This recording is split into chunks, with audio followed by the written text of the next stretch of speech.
Our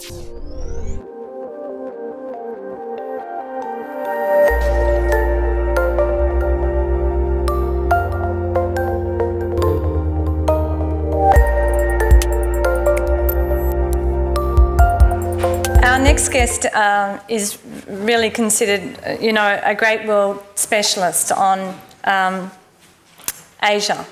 And I think it's been touched upon already, and it will be after Clare as well when Jean speaks, that whilst we're part of Asia, are we really part of Asia?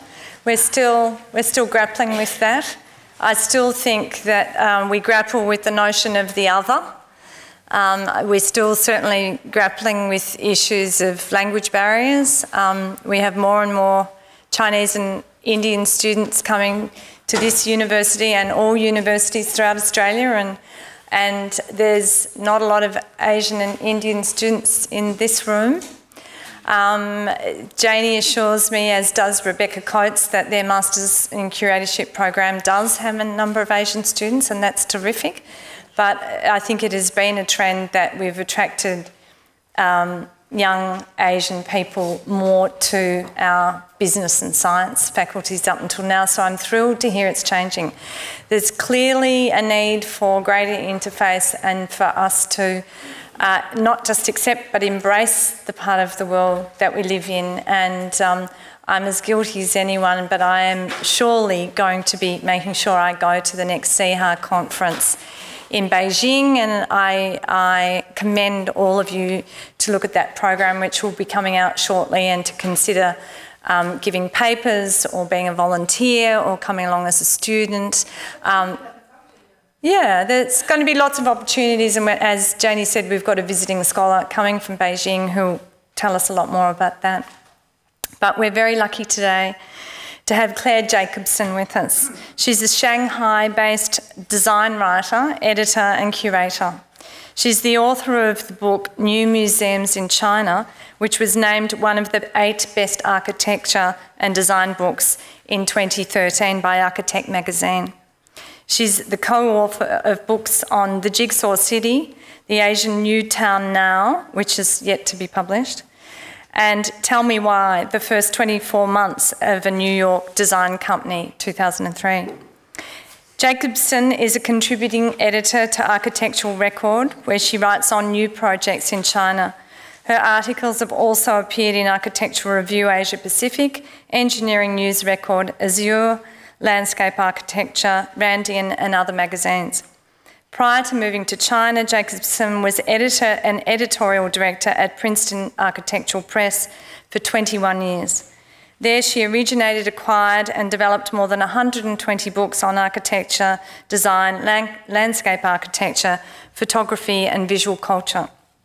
Her work won numerous awards, including the American Institute of Architects Citation for Excellence in International Publishing. Clare has curated talks and exhibitions for the Shanghai International Literary Festival, the Rockburn Art Museum, and the University of Southern California's American Academy in China. She has a Bachelor of Arts and a Bachelor of Architecture from the Pennsylvania State University. Please welcome Clare.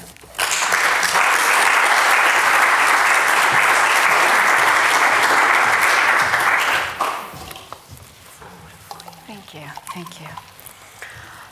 Thanks so much. Thank you all for being here. Thanks to Carrie Gardner, Janie Anderson, Jean Sherman, Hamish Carr, and all of the people associated with this symposium who have been so welcoming here on my first visit to Australia. It's very touching. As the first slide says, I'm going to talk today about private new museums in China. But before I do that, let's start with what I'm not going to talk about. These instead are the more popular stories that you have likely heard about new museums. So we have the story of the 40,000 fake artifacts, Chinese museums with no visitors. We have China's poor security system, and also large museums that are built without any contents inside of them.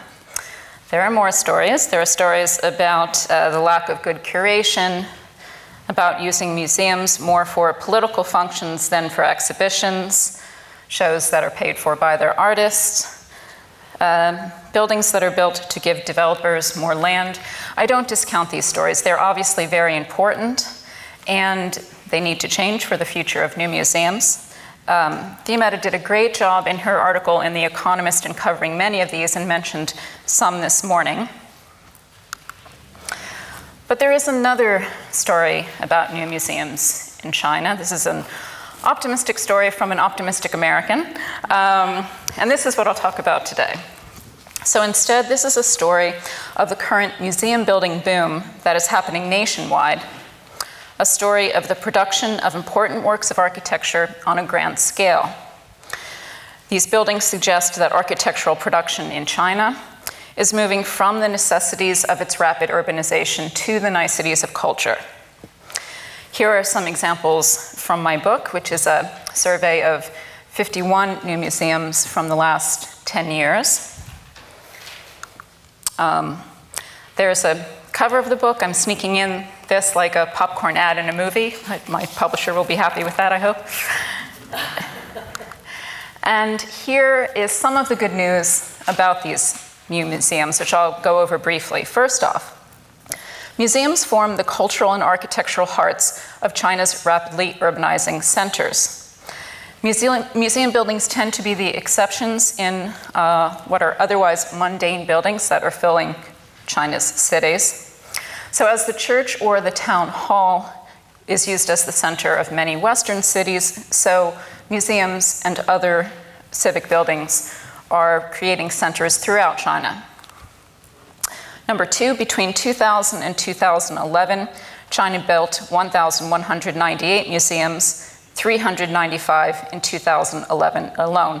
Now, these numbers come from the government. I'm not exactly sure how accurate they are, but it is unquestionable that this museum boom is happening in China when museums throughout the rest of the world are simply not being constructed. Next up, between 2008 and 2010, the Chinese government appropriated 5.2 billion renminbi to support museums and memorial halls. Government sponsorship obviously reflects the official support and recognition of the importance of such museums. Next, 11 Pritzker Prize-winning architects have built or are building new museums in China. What's much more important to me is not the quantity of the museums, but rather their quality, and that so many winners of architecture's top prize are spending their efforts now on this particular type of building in this time and at this place is significant. You might know that China's first and now only Pritzker Prize winner, Wang Xu, in fact made his reputation on his museum designs. Last point, new firms in China are establishing their reputations with their museum work. So museums, no doubt, are prestige projects, and young firms that are just up and coming are advancing their work through such commissions. Now, while many of the points in this slide reflect the proliferation of state-owned museums, the spillover to private museums, a rather new but growing phenomenon in China, is significant. The current number of private museums is still small. According to People's Daily, the government paper, only 535 of China's 3,589 museums at the end of 2012 were private. I'm going to focus today on 3 of these private museums. My specialty, as Carrie mentioned, is architectural design, but I'm hoping that through the buildings, you will hear the stories that relate to private museums in general. So let's start with the Shanghai Museum of Contemporary Art, or MoCA. This is from 2005. It is Shanghai's first private museum, designed by Atelier Liu Yuyang. This is a Shanghai-based firm run by a Taiwan-born, Harvard-educated architect. And this was the firm's first project. So we see a slide of the side entrance on the left, and on the right, the admission desk. Here are the views of the active front plaza. Liu spent actually a lot of work on this plaza, in part because the project is a renovation. The project was originally a greenhouse designed by the Jiaotong University Design Institute, but after only a few years of operation, it became unsustainable, just too costly to maintain. And so the Shanghai government, which owned the building, took it out for bid with the only requirement that the building not be destroyed. The architect, you told me, quote, "That's the irony. If it were old, it might have been demolished. But as it was new, they didn't want to be perceived as wasteful," end quote. Let's look at the site of this museum and why the government might be concerned about its popular perception. If you type Shanghai into Google Maps, the arrow will go right to People's Park, which is where the former greenhouse, now Shanghai MoCA, is located. This is a concession-era race course that in the early 90s was redeveloped as both a cultural and governmental center in China. So you'll excuse this really horrible slide on the right here, but it does show the three large cultural buildings. This is the Shanghai Grand Theater, a performance center, the Shanghai Museum, and the Urban Planning Museum, which bound the three corners of the site. In the center with the star is the local government building, and just about here is where MoCA is situated. So you can understand why they might be concerned about demolishing it. Very brief aside, going on a little about what Fiametta was discussing this morning. New museums in China are regularly used as centers of urban areas, as the ones in the previous slide. So these are maps of the Shanghai World Expo from 2010. You can see the Huangpu River running between the two sites. On the left are the footprints of pavilions during the expo. On the right is the area cleared for development 3 years after the original expo. So on the south side of the river, you can see most of the clearing and most of the new construction is happening around 5 cultural buildings, including the China Art Museum, which is China's largest art museum and formerly the China National Pavilion.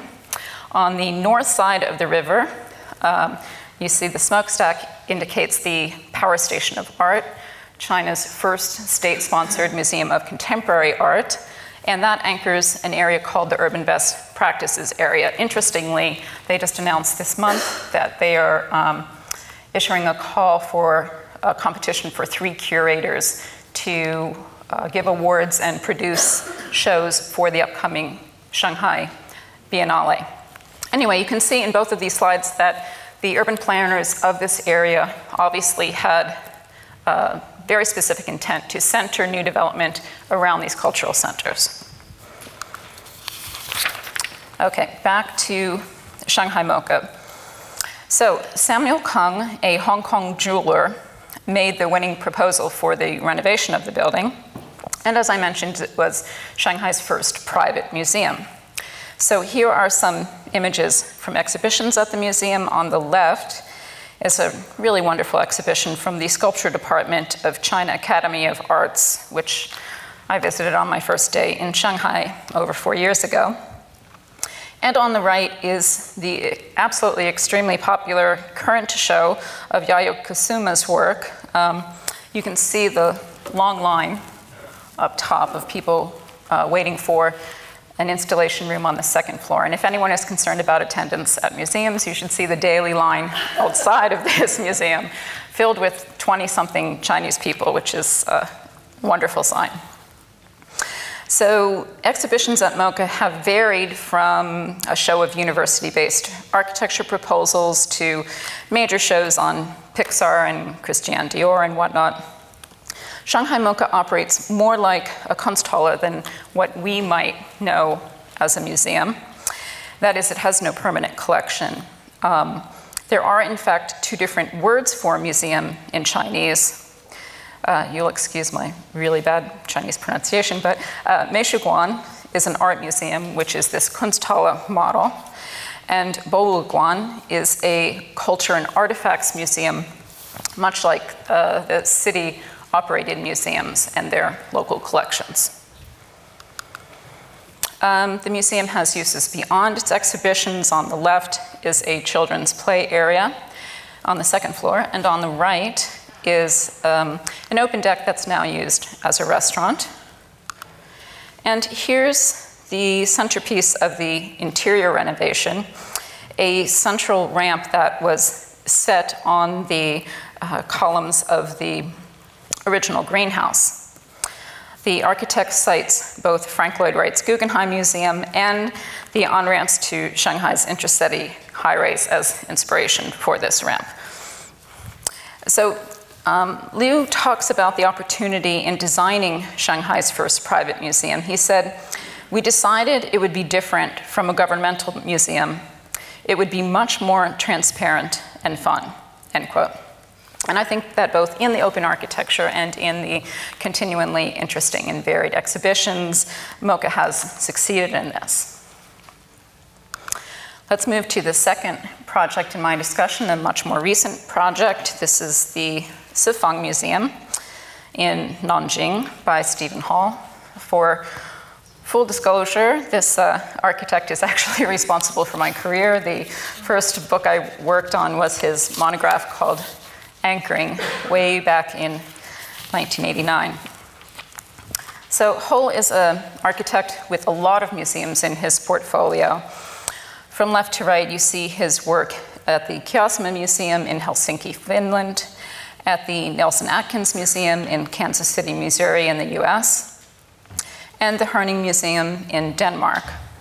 All three projects focus on the spatial experience of the visitor and on the light in both galleries and the public spaces.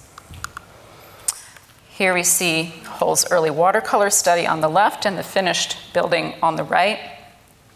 The form of the museum is split into two parts. There's this dark base made of concrete walls and a floating box above it. And here's how Hall described it to me.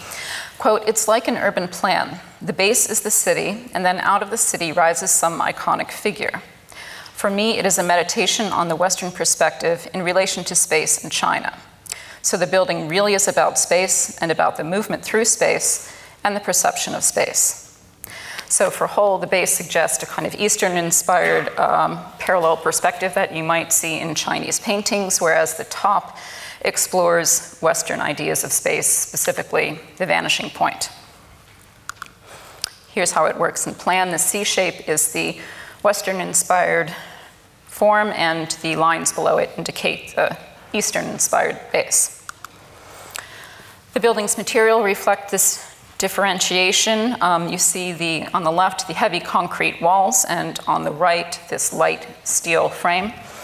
The concrete walls were stained black, both for weatherproofing and also for effect. Hall liked the black and white delineation of Chinese ink washes and wanted to have that same kind of contrast in the building.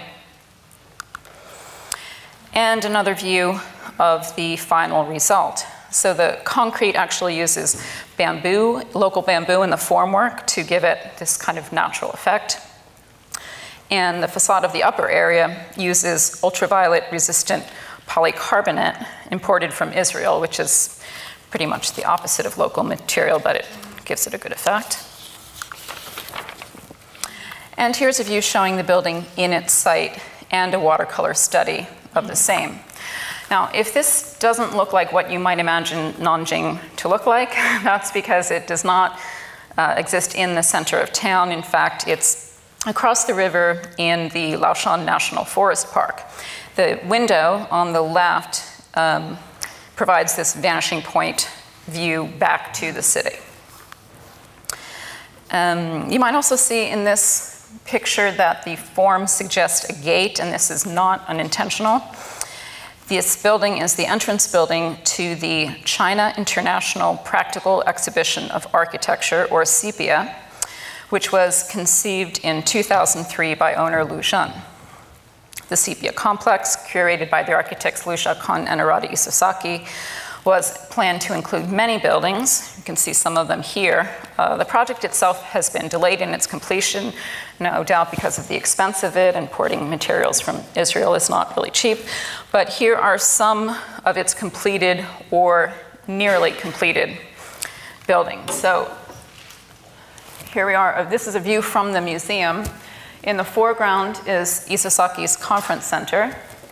To the right is a hotel by Lu Jiakun. And here is a community center by Ettore Satsas. In the initial plan, there are meant to be 20 individual houses off to the right here, and here are some of them that have been completed. This is by Wang Shu, this by Ai Weiwei, and this by David Adjaye. In addition to this, there is currently under construction in the back here what was originally planned to be 125 luxury villas. Not sure if that's exactly what will be constructed, but it's obviously more housing in the back. So although neither the owner, Lu, nor anyone else involved in Sepia will confirm this with me, it seems somewhat obvious that the Sifong Art Museum was built in order to sell houses, that in order to sell luxury villas. These economics are not unique to this museum. Brooke Larmer wrote in the New York Times Magazine, quote, "In Harbin, I met two Chinese men in thick coats wandering around the wood sculpture museum, which you see here. They were trying to decide if it looked more like a whale or a shimmering serpent. It certainly is unusual," said one who identified himself as Mr. Wang and who bought an apartment in one of the high-rises behind the museum 2 years ago. Did he like the design? Well, yes, he said, because it's already made my property nearly double in value. Back to the Sifong.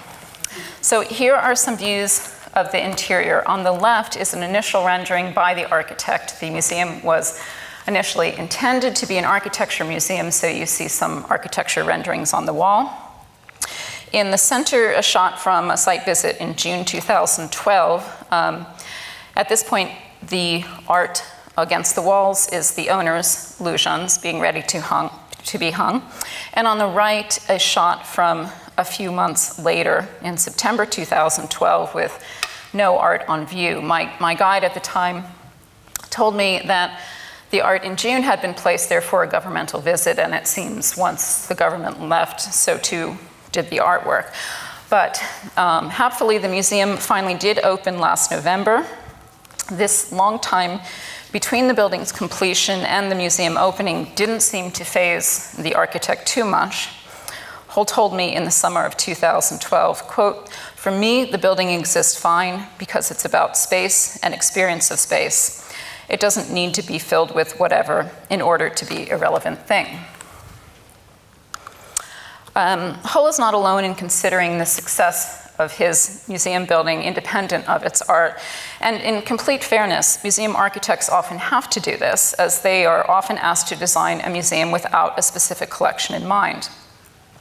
Mark Randall of David Chipperfield Architects told me that when the design of the Liangzhu Museum, which you see here, was being developed, the museum had no director and a limited agenda. He said, quote, "The program consisted of a total number of square meters and the wish to have 3 huge, completely dark spaces, because completely dark means completely flexible.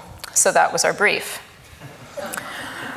So the lack of this lengthy list of requirements was not a completely bad thing for Randall. He says, quote, "For an architect, it's a nice opportunity to make a sculptural piece of architecture." And it seems that the Sifong Hull appreciated and enjoyed that opportunity as well. Now, there is another reason beyond this sculptural opportunity that this building works fine for Hull, and that is it brought him to China. Work on the museum began in 2003, and it led to a string of Chinese projects for his office. They, in fact, have a dedicated office in Beijing now. As Hull puts it, quote, "I build more in China than everything I did anywhere in the world, all added together times 100 or something." And he's exaggerating a little bit, but really not too much. He has a lot of work there. There are many other international architects, of course, who have begun their work in China with museum projects. Some Chinese netizens have criticized foreign firms for using China as a playground for architectural experimentation, saying they build things here that they would never build in their home countries. But the owner of CPS says, quote, if CCTV and the Olympic stadiums are playgrounds, we want to become a playground as well, end quote. For me personally, I think the opportunity for the progress of architecture that new museums offers both foreign architects and domestic architects can only be a good thing. Okay, last building in the list is Rem Koolhaas and Alain Farreau's Times Museum in Guangzhou. This is a project completed in 2010. You might be looking at these slides and saying, where's the museum? It just looks like a residential complex. So if you didn't see this little signage on the front door, or if you didn't look up and see these small indications of the museum at the rooftop, you would miss it. And that, frankly, is exactly the point. Here's how architect Farreau recalls his and Koolhaas's thinking back in 2003 when the project was first conceived. This is, by the way, not a slide from 2003. This is a slide from last month, but it does show the neighborhood in which they were building. Farreau says, quote, we were overwhelmed by the growth of Chinese cities, which resulted in really huge monoprogram residential neighborhoods with nothing more than a convenience store and some barbecue at night. We looked at that urban tissue to see if we could inject it with something that could diversify it, and if we could use this archetype of the residential towers. Now, the developer of this Guangzhou residential complex, Times Property, asked the architects instead to build a museum in the central courtyard of the compound. But Farreau says that when he and Koolhaas went up to the top of a tower under construction to view the site, quote, we thought, why don't we build inside the tower? Because from the basement to the rooftop, the building already has the diversity we saw. So you can see in this drawing at the top, this really minimal insertion into the residential tower. You have the entrance on the bottom, some offices here, exhibition rooms, and a dedicated elevator. Other than that, it's a residential tower.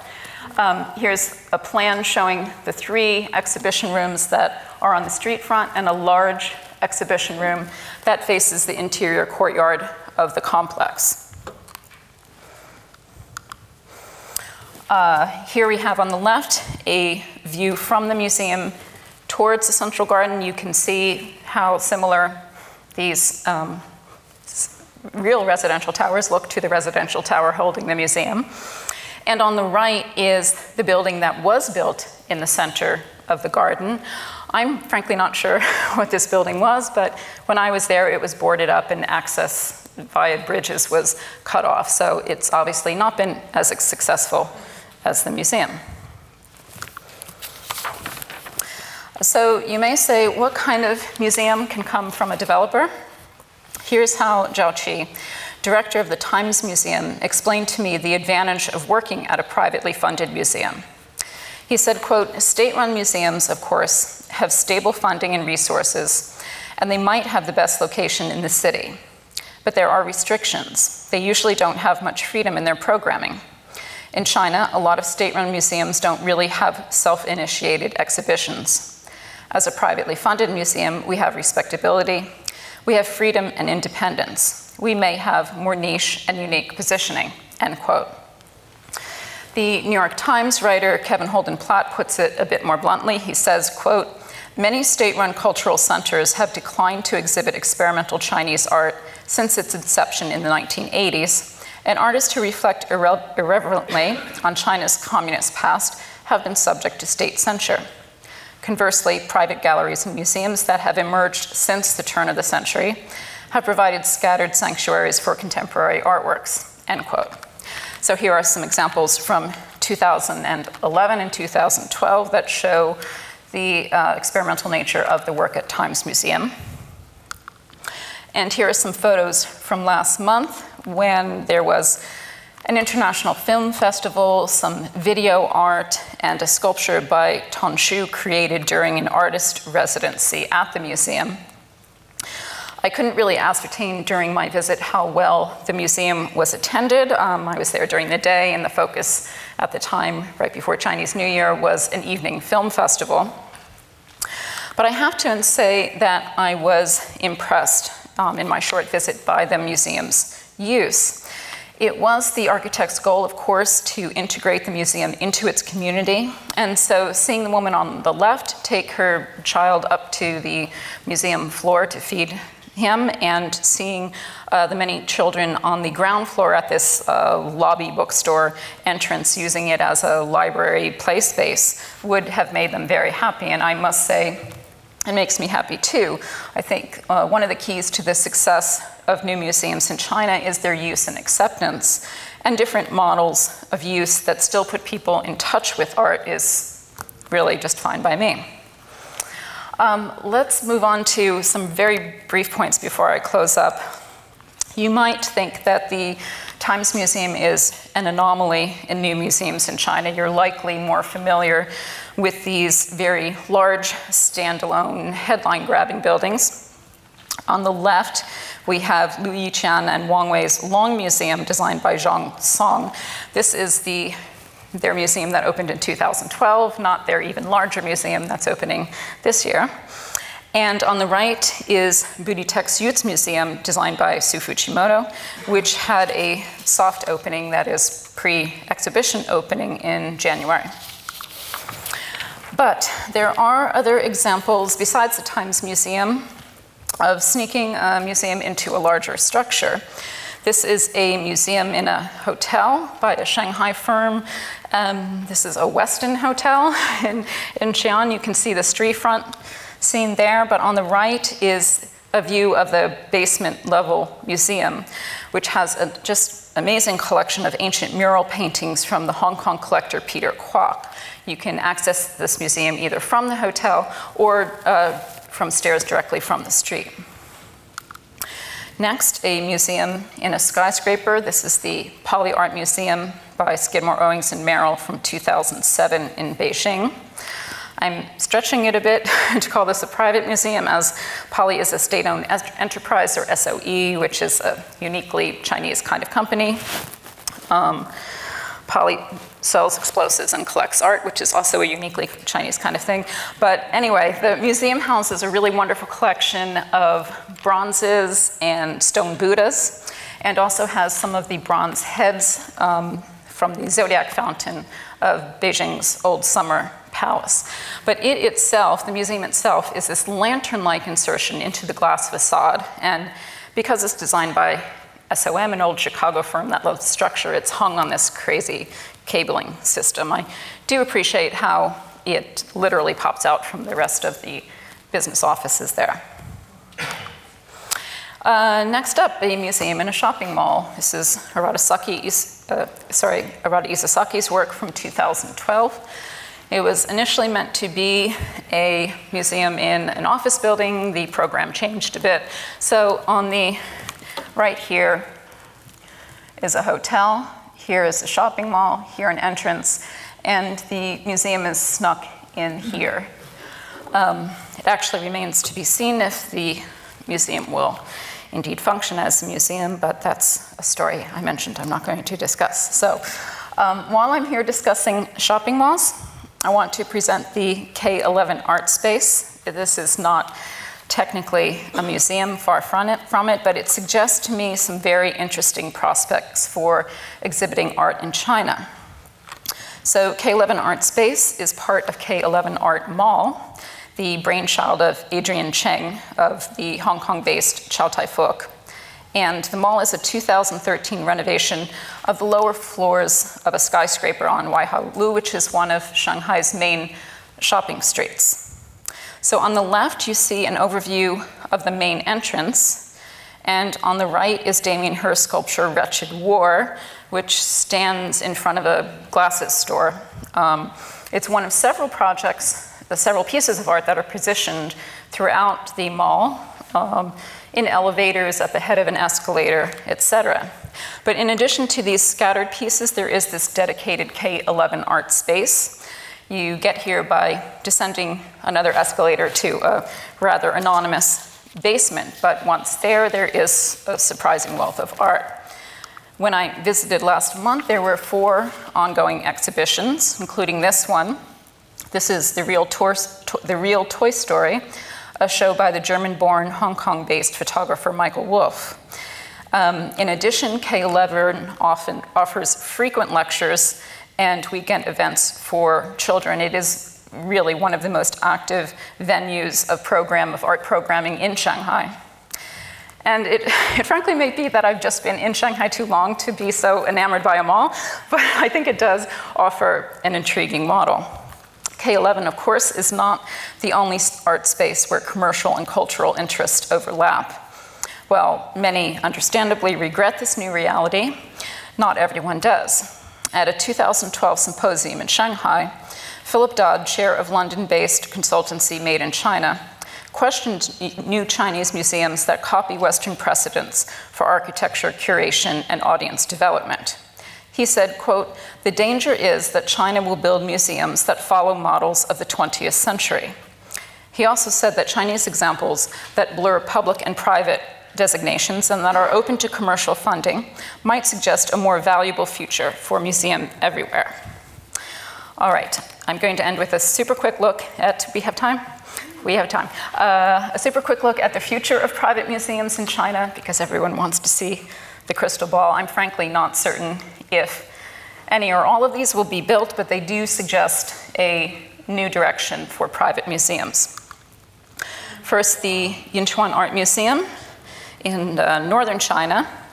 This design is a very formal response. The shape of the building is meant to mimic the sedimentation of a riverbed. Next up, the Zhangdacheng Museum in Sichuan, a very conceptual approach from a Spanish firm. They cut out details from Zhangdacheng paintings, rotated these 300 degrees, and then positioned these around the site.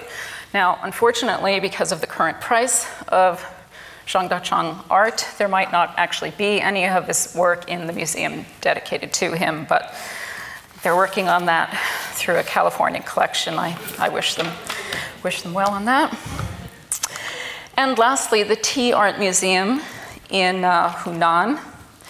I think that little, I love that they put this Louise Bourgeois spider there, but I really think that's wishful thinking. I don't think that's a reality.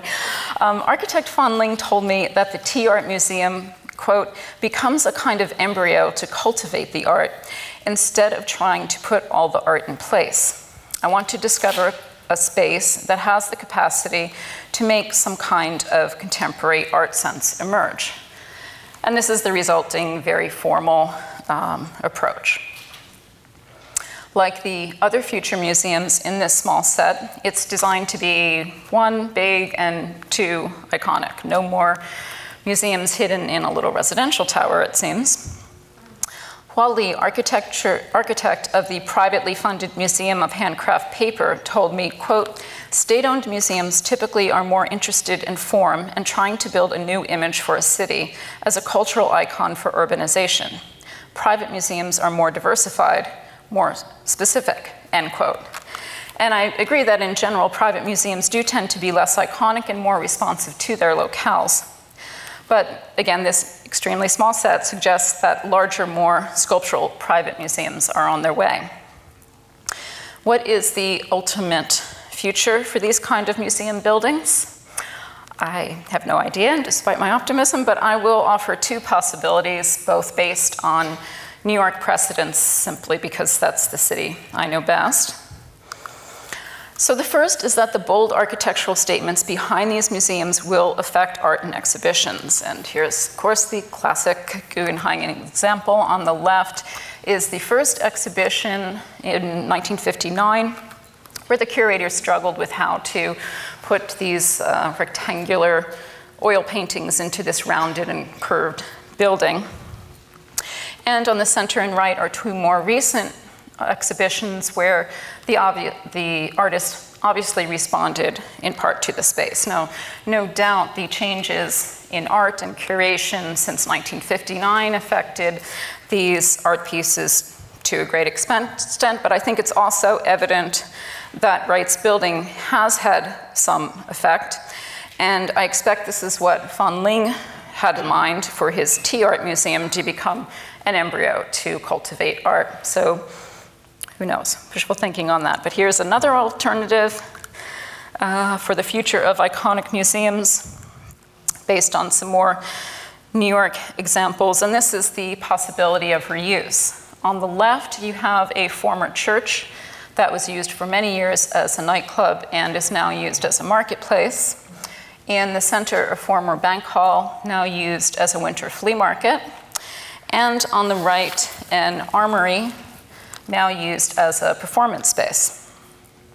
New museums in China hold the same aspirations as these examples and offer similarly noteworthy buildings. And it may be that many of them will lose their initial purpose, like the buildings in this slide. Still, new museum buildings might have great worth in and of themselves, regardless of what they contain. Within the sea of anonymous architecture that makes up China's contemporary urban fabric, new museums provide points of excellence. And as buildings dedicated to culture, they offer great potential for China's future artistic exploration in whatever form it takes. Thanks so much.